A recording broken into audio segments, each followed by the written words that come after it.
ಎಲ್ಲರಿಗೂ ನಮಸ್ಕಾರ. ನಾನು SCDCC ಬ್ಯಾಂಕ್ ಈ ಮಂತ್ ಮಾರ್ಚ್ 9ನೇ ತಾರೀಕು ನಡೆದಿರುವಂಥ SCDCC ಬ್ಯಾಂಕ್ ಸೆಕೆಂಡ್ ಡಿವಿಷನ್ ಕ್ಲರ್ಕ್ಗೆ ನಡೆದಿರುವಂಥ ಕ್ವಶನ್ ಪೇಪರ್ ಸಾಲ್ವ್ ಮಾಡ್ತಾಯಿದ್ದೀನಿ. ಇದರಲ್ಲಿ ಬಂದುಬಿಟ್ಟು ಪಾರ್ಟ್ನು ಕಾನ್ಸ್ಟಿಟ್ಯೂಷನ್ 25 ಮಾರ್ಕ್ಸು.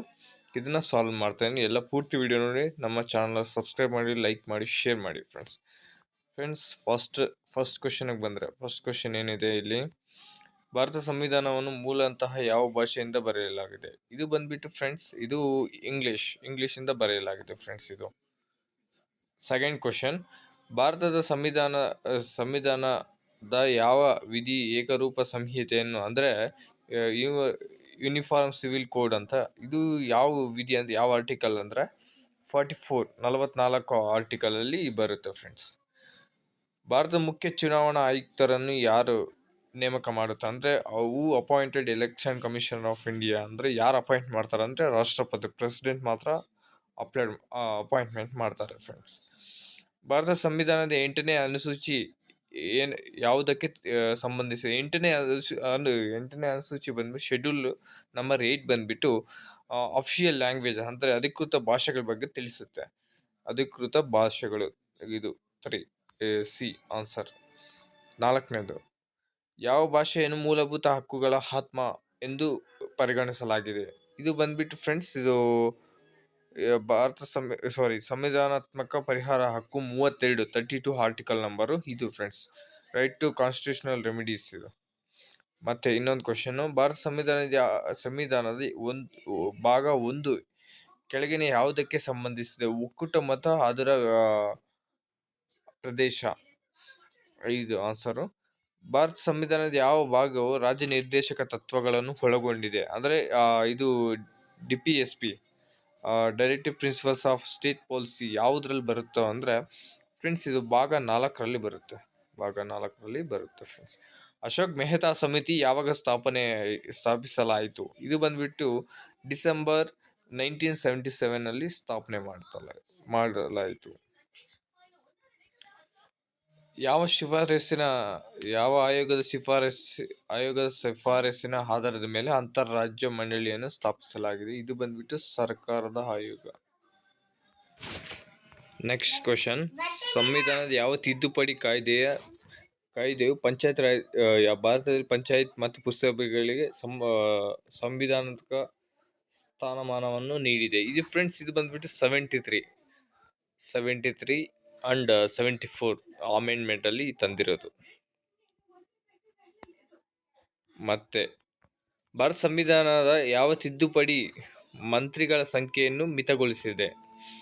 ಇದು ಬಂದ್ಬಿಟ್ಟು 91 ಅಮೆಂಡ್ಮೆಂಟ್. ಯಾಕಂದ್ರೆ ಎಲ್ಲರೂ ಮಂತ್ರಿ ಪದವಿ ಬೇಕು ಅಂತ ಕೇಳ್ತಿದ್ರು. ಯಾಕಂದ್ರೆ ಮಂತ್ರಿಯವ್ರಿಗೆ ಸ್ಪೆಷಲ್ ಅಡಿಷನಲಿ ಎಲ್ಲ ಕೊಡ್ತಿದ್ರಲ್ಲ ಫೆಸಿಲಿಟೀಸು, ಆದ್ರಿಂದ ಎಲ್ಲರೂ ಬೇಕು ಅಂತ ಹೇಳಿದರು. ಅದಕ್ಕೆ ಇದು 91 ತಿದ್ದುಪಡಿಯಲ್ಲಿ ಓನ್ಲಿ 15% ಮಾತ್ರ ತಗೊಳ್ಬೇಕು ಅಂತ ಹೇಳಿದ್ದಾರೆ. ಭಾರತ ಸಂವಿಧಾನದ 2ನೇ ಭಾಗವು ಇದಕ್ಕೆ ಸಂಬಂಧಿಸಿದೆ. ಯಾವುದಕ್ಕಂದ್ರೆ ಸಿಟಿಸನ್ಶಿಪ್, ನಾಗರಿಕತ್ವಕ್ಕೆ ಸಂಬಂಧಿಸಿದೆ ಫ್ರೆಂಡ್ಸ್. ಭಾರತದ ಪ್ರಸ್ತಾವನೆಯನ್ನು ಅಂದ್ರೆ ಪ್ರಿಯಾಂಬಲ್ ಅನ್ನು ಯಾರು ಸೋಯಲ್ ಅಂದ್ರೆ ಆತ್ಮ ಎಂದು ಯಾರು ಕರೆದವರು? ಸಂವಿಧಾನದ ಪ್ರಸ್ತಾವನೆಯನ್ನು ಆತ್ಮ ಎಂದು ಕರೆದವರು ಯಾರು? ಇದು ಬಂದ್ಬಿಟ್ಟು ಠಾಕೂರ್ ದಾಸ ಭಾರ್ಗವ್ ಅವರು ಕರೆದಿದ್ದಾರೆ ಫ್ರೆಂಡ್ಸ್. ಭಾರತ ಸಂಸತ್ತು ಇದನ್ನು ಒಳಗೊಂಡಿದೆ. ಏನೇನು ಒಳಗೊಂಡಿದೆ ಭಾರತ ಸಂಸತ್ತು ಅಂದ್ರೆ ರಾಷ್ಟ್ರಪತಿ ಮತ್ತು ಲೋಕಸಭೆ, ರಾಜ್ಯಸಭೆ ಇಷ್ಟನ್ನು ಒಳಗೊಂಡಿದೆ. ಮತ್ತೆ ಫ್ರೆಂಡ್ಸ್ ಇನ್ನೊಂದು, ಭಾರತದ ಅಟಾರ್ನಿ ಜನರಲ್ ಯಾರಿಂದ ನೇಮಕ ಆಗುತ್ತಾರೆ? ಅಟಾರ್ನಿ ಜನರಲ್ ಇವ್ರು ಬಂದ್ಬಿಟ್ಟು ಪ್ರೆಸಿಡೆಂಟ್ ಇಂದ ರಿಕ್ರೂಟ್ಮೆಂಟ್ ಅಂದ್ರೆ ಅಪಾಯಿಂಟ್ಮೆಂಟ್ ಆಗ್ತಾರೆ. ಭಾರತದ ಪ್ರಧಾನ ಮಂತ್ರಿಯಾಗಲು ಅಗತ್ಯವಿರುವ ಕನಿಷ್ಠ ವಯಸ್ಸು ಕೇಳ್ತಿದ್ದಾರೆ. ಇವರು ಬಂದ್ಬಿಟ್ಟು 35 ಇಯರ್ಸ್ 25 ಇಯರ್ಸ್. ಭಾರತದ ಪ್ರಧಾನ ಮಂತ್ರಿಯಾಗಲು ಅಗತ್ಯವಿರುವ ಕನಿಷ್ಠ ವಯಸ್ಸು 25. ಅದೇ ನೀವು ಇದು ರಾಷ್ಟ್ರಪತಿಗಾಗಿದ್ರೆ 35. ಅಸ್ಪೃಶ್ಯತೆ ನಿರ್ಮೂಲನೆ ಮತ್ತು ಯಾವುದೇ ರೂಪದಲ್ಲಿ ಅದರ ಆಚರಣೆಯನ್ನು ನಿಷೇಧಿಸಲಾಗಿದೆ. ಇದು ಭಾರತೀಯ ಸಂವಿಧಾನದ ಕೆಳಗಿನ ಯಾವ ವಿಧಿಯು ಸಾರವಾಗಿದೆ. ಫ್ರೆಂಡ್ಸ್, ನನ್ನ ಕನ್ನಡ ಸ್ವಲ್ಪ ಅಂದರೆ ನಾವು ಬಾರ್ಡರ್ ಅಂದರೆ ಆಂಧ್ರ ಬಾರ್ಡರಲ್ಲಿ ಇದ್ದೀವಿ, ಸ್ವಲ್ಪ ನನಗೆ ಬೇಗ ಬರೋದಿಲ್ಲ, ಸಾರಿ ಏನಾದರೂ ಮಿಸ್ಅಂಡರ್ಸ್ಟ್ಯಾಂಡಿಂಗ್ ಆಗಿದ್ದರೆ. ಫ್ರೆಂಡ್ಸ್, ಇದಕ್ಕೆ ಆನ್ಸರ್ ಬಂದ್ಬಿಟ್ಟು 17, ಆರ್ಟಿಕಲ್ ನಂಬರ್ 17. ಭಾರತದ ರಚನಾ ಸಭೆಯು ಅಧ್ಯಕ್ಷರು ಮತ್ತು ಭಾರತದ ಮೊದಲ ಪ್ರಧಾನಿ ರಾಷ್ಟ್ರಪತಿ ಯಾರಾಗಿದ್ದಾರೆ? ರಾಜೇಂದ್ರ ಪ್ರಸಾದ್. ಆನ್ಸರ್. ಪ್ರಜೆಯು ರಾಜ್ಯದ ಕಾನೂನು ಚರ್ಚೆಗಳು ಮತ್ತು ತೀರ್ಪುಗಳ ಭಾಗವಹಿಸುವ ಹಕ್ಕನ್ನು ಹೊಂದಿರುವ ವ್ಯಕ್ತಿ ಎಂದು ಈ ಕೆಳಗೆ ಇವರು ಯಾರು ಹೇಳಿದ್ರು? ಇದು ಗೊತ್ತಿಲ್ಲ ಫ್ರೆಂಡ್ಸ್, ಇದೊಂದು ನನಗೆ ಗೊತ್ತಿಲ್ಲ. ಫ್ರೆಂಡ್ಸ್, ಇದು ಉದ್ದೇಶಗಳು ನಿರ್ಣಯದ ಪ್ರಕಾರ ಸಾರ್ವಭೌಮ ಸ್ವತಂತ್ರ ಭಾರತದಲ್ಲಿ ಎಲ್ಲ ಅಧಿಕಾರ ಮತ್ತು ಅಧಿಕಾರವನ್ನು ರಿಂದ ಪಡೆಯಲಾಗಿದೆ. ಇದು ಫ್ರೆಂಡ್ಸ್ ಭಾರತದ ಜನರು. ಆನ್ಸರ್. ರಾಜ್ಯಸಭಾ ಸದಸ್ಯರ ಗರಿಷ್ಠ ಅವಧಿ 5 years ಫ್ರೆಂಡ್ಸ್.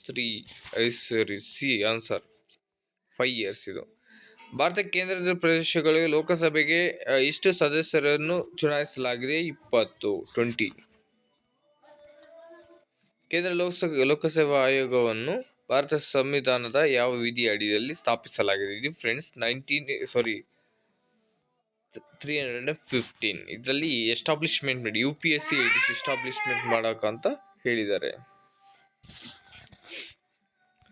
ಪಕ್ಷಾಂತರ ನಿಷೇಧ ಕಾಯ್ದೆ ಸಂಸತ್ತಿನಲ್ಲಿ ಜಾರಿಯಾದ ವರ್ಷ? ಪಕ್ಷಾಂತರ ನಿಷೇಧ ಕಾಯ್ದೆ 1985 ಅಲ್ಲಿ ಇದು ಆಂಟಿ ಡಿಫೆಕ್ಷನ್ ಲಾ ಇದು ಬಂದ್ಬಿಟ್ಟು ಸ್ಥಾಪನೆ ಆಗುತ್ತೆ. ಸಂವಿಧಾನ ಮಾಹಿತಿ ಹಕ್ಕು ಅಂದರೆ ರೈಟ್ ಟು ಇನ್ಫಾರ್ಮೇಷನ್ ಆ್ಯಕ್ಟ್ ಯಾವಾಗ ಎಸ್ಟಾಬ್ಲಿಷ್ಮೆಂಟ್ ಆಗಿರೋದು ಅಂದರೆ ಜಾರಿಗೆ ಬಂದಿರೋದಂದರೆ 2005 ಅಲ್ಲಿ ಸ್ಥಾಪನೆ ಆಗಿದೆ. ಇಷ್ಟು ಕ್ವಶನ್ ಫ್ರೆಂಡ್ಸ್. ಏನಾದರೂ ಮಿಸ್ಟೇಕ್ಸ್ ಆಗಿದೆ, sorry for that. Thank you for watching.